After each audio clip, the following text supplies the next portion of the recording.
Planinsko polje je oaza, raj, sončni gaj. Ko je sonce, leži na približno 450 metrih nadmorske višine, toda glede na stanje vode sredi polja bi te dni kak popotnik pomislil, da se tukaj začne morje. Si tu ni enkrat, si tu je bilo že dvakrat, kadar pa pride, je pa odveč. Tako torej krajevna modrost na planini, dejansko pa je nivo vode tak, kot ga ne pomnijo že leta in raste. Zalilo pa je tam nedol še najbolj Laze, pa Jakovco.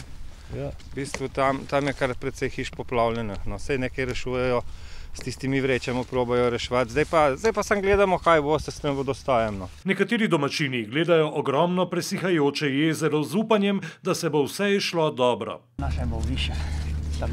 Tam ne ogledujem tiste drvanke, da bomo mogli umikniti.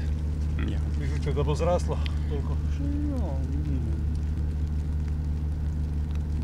Lahko.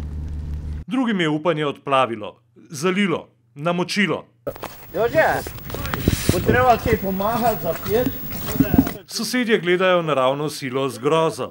Zdaj so novo fasado naredili. Vidite, koliko je škoda hiše, ne? Škodo skušajo zmanjšati, kolikor le gre. Zaenkrat je toliko zalito, je tisti material, kar je na njih, da ga tudi ne moramo videti, da ne vemo, zdaj, kakšna je situacija spodaj. Za potapljanje je pa prenevarno, definitivno. Planinsko polje je dokaz človekove krhkosti in majhnosti napram materi naravi. Navkljub temu, da padavine za trenutek ponehajo, nivo vode vztrajno narašča in se bliža hišam, prave rešitve pa nima nihče. Polje je ostalo jezero, ki odteka prepočasi.